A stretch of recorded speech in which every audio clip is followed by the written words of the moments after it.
आजचा टॉप घेणार आहे महिंद्रा आणि महिंद्रा. तो आज वर गेलेला आहे म्हणून तो मजबूत आहे का, तर हे आपण फंडामेंटलने बघूया. सर्वात आधी बघूया मार्केट कॅप. महिंद्रा आणि महिंद्रा कंपनीचं मार्केट कॅप आहे ते 4 लाख करोडपेक्षा जास्त आहे आणि हे एक भारतातील ऑटोमोबाईल कंपनीचे प्रमुख कंपनी म्हणून ओळखली जाते.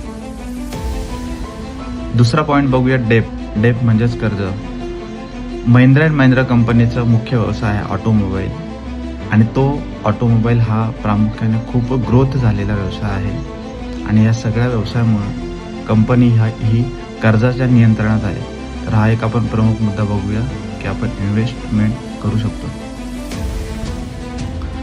पुढचा मुद्दा बघूया सेल्स ग्रोथ. SUV आणि ट्रॅक्टर ह्या दोघांची विक्री सातत्याने होत असल्यामुळं कंपनी 15 ते 20% ग्रोथमध्ये ऑलरेडी चाललेली आहे.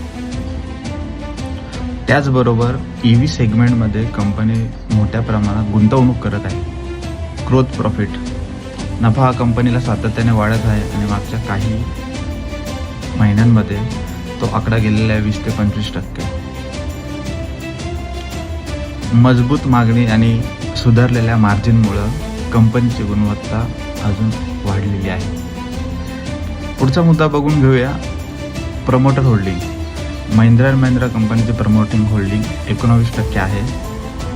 HCL सारखी जास्त नसली तरी पण गुंतवणूकदारांचा ह्या कंपनीवर खूप सारा विश्वास आहे, कारण त्याचा आहे की व्यवस्थापन. महत्त्वाचा मुद्दा म्हणजे promoter pledge.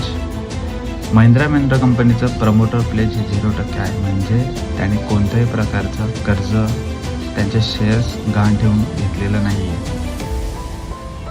Mahindra and Mahindra company फक्त कार कंपनी नाही आहे, तर त्यामध्ये EV, tractor, SUV, farm equipment पण बनवले जातात आणि ही खूप सेगमेंटमध्ये डायव्हर्सिफाय झालेली कंपनी आहे.